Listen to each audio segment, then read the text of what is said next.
ચૈતર વસાવા પર ખોટા કેસો કરી અને હેરાનગતિ કરવામાં આવી રહી છે। આમ આદમી પાર્ટીના કાર્યકર્તાઓ રોષે ભર્યા છે। અલગ અલગ જગ્યા પર ચૈતર વસાવાના સમર્થનમાં રેલીઓ કાઢી રહ્યા છે। દાહોદમાં પણ બિરસા મુંડા સર્કલથી આમ આદમી પાર્ટીના કાર્યકર્તાઓની એક રેલી યોજાશે, એટલે કે સંગઠિત થયા છે। ચૈતર વસાવાના સમર્થનમાં સરકાર સામે કેટલાક આમ આદમી પાર્ટીના કાર્યકર્તાઓએ બાયો ચડાવી છે અને કહ્યું છે કે આ તાનાશાહીનું ઉત્તમ ઉદાહરણ છે કે ખોટા કેસો કર્યા છે, હેરાનગતિ કરવાના પ્રયત્નો કર્યા છે, પરંતુ ચૈતર વસાવા ઝૂકે એવા નથી। ચૈતર વસાવા પર હેરાનગતિના ખોટા ગુનાઓ કરી અને સરકાર તેને ડરાવવાનો પ્રયત્ન કરી રહી છે। દાહોદમાં આમ આદમી પાર્ટીના ધારાસભ્ય ચૈતર વસાવાના સમર્થનમાં વિશાળ રેલી યોજાય છે। ચૈતર વસાવા ઉપર ખોટા કેસો કરી હેરાનગતિ કરવાના ભાજપ સરકાર ઉપર આદિવાસી સમાજના આગેવાનોએ આરોપ લગાવ્યા છે। ગોવિંદનગરથી બિરસા મુંડા ચોક સુધી લોકોની પદયાત્રા યોજાય છે। ચૈતર વસાવાને તાત્કાલિક મુક્ત કરવાની માંગ સાથે સરકાર સામે ઉગ્ર વિરોધ પણ કરવામાં આવ્યો છે। જો ન્યાય નહીં મળે તો આદિવાસી સમાજનું રાજ્યવ્યાપી જલ ભરો આંદોલન એ ચીમકી ઉચ્ચારી છે। ગુજરાત સહિત રાજસ્થાન, મધ્યપ્રદેશ અને મહારાષ્ટ્ર મળી 4 રાજ્યોમાં આદિવાસી અને ઓબીસી સમાજના આગેવાનો લડતમાં જોડાશે। શાંતિપૂર્ણ માર્ગો લોકશાહી ઢબે પોતાની માંગણી સરકાર સમક્ષ રજૂ કરશે। આગામી દિવસોમાં આંદોલન વધુ ઉગ્ર બનાવવાની આદિવાસી આગેવાનો દ્વારા સરકારને સ્પષ્ટ ચેતવણી આપવામાં આવી છે। જોહાર, જય આદિવાસી।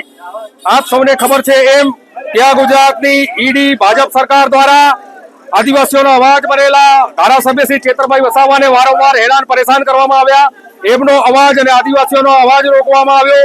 એમને અગાઉ પણ 2 વખત 90 દિવસ માટે એટલે કે 3 મહિના માટે જેલમાં પૂરવામાં આવ્યા અને આવા જ એક ખોટા કેસ અંતર્ગત ગુજરાત સરકારે ચેતરભાઈ વસાવાને અદાલતનો આશરો લઈને 7 વર્ષની જેલની સજા કરાવી છે અને એની સામે આખા ગુજરાત જ નહીં દેશના આદિવાસીઓ આક્રોશિત થયા છે અને એના અંતર્ગત ગઈકાલે ગુજરાતના 27 જિલ્લાની અંદર સપોર્ટ માર્ચ કાઢવામાં આવી હતી ચેતરભાઈના સમર્થનમાં અને આજે દાહોદના જિલ્લા મથકે આમ આદમી પાર્ટી અને આદિવાસી સમાજ દ્વારા એક સપોર્ટ માર્ચ કાઢવામાં આવી છે। આ આદિવાસી સમાજ અને અન્ય પીછડો વંચિત સમાજ ચેતરભાઈની સાથે છે। આવનાર સમયની અંદર જો ચેતરભાઈને ન્યાય નહીં મળે તો આ ગુજરાતના આદિવાસીઓ ચેતરભાઈની સાથે જેલ ભરો આંદોલન પણ કરવા માટે તૈયાર છે।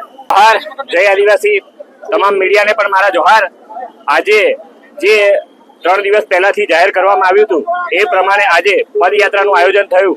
એ પદયાત્રાના આયોજનમાં ખૂબ મોટી સંખ્યાની અંદર દાહોદ જિલ્લાના તમામ તાલુકાના તમામ ગામોથી, તમામ ફરિયાદી, તમામ ઘરેથી લોકો આવ્યા છે અને જે માહોલ આજે થયો છે એ ચેતરભાઈ વસાવાના સપોર્ટની અંદર ખરેખર દિલથી દાહોદ જિલ્લાના તમામ જનતાનો અમે આભાર માનીએ છીએ। તમામ જનતા એનો સપોર્ટમાં છે અને આ રીતે ચેતરભાઈ વસાવાને ઘણા લાંબા સમયથી કોઈને કોઈ રીતે નામદાર કોર્ટના નેજા હેઠળ ધકેલી દેવામાં આવે છે અને એમાં ભાજપ સરકારના ષડયંત્ર, ભાજપ સરકારના લુખાઓ, જે બુટલેગરો છે તેમની પોતાની એક મીંડી ભગત અને એમની એક ખોટી રણનીતિના ભોગ બની રહ્યા છે। એમાં આમ આદમી પાર્ટી જે પોતાનું એક ખરેખર ગુજરાતની અંદર સારું પ્રદર્શન કરી રહી છે, આદિવાસી નેતા તરીકે ચેતર વસાવા પણ એમની આગવી ઓળખ આપી રહ્યા છે, ત્યારે આદિવાસી સમાજની એક ઓળખ ઘૂસાવવા માટે, આમ આદમી પાર્ટીને પછાડવા માટે આ સરકાર જે તાનાશાહી કરી રહી છે એ તાનાશાહીના જવાબ રૂપે આજે દાહોદ જિલ્લાની અંદર સૌપ્રથમવાર પદયાત્રા કરવામાં આવે છે।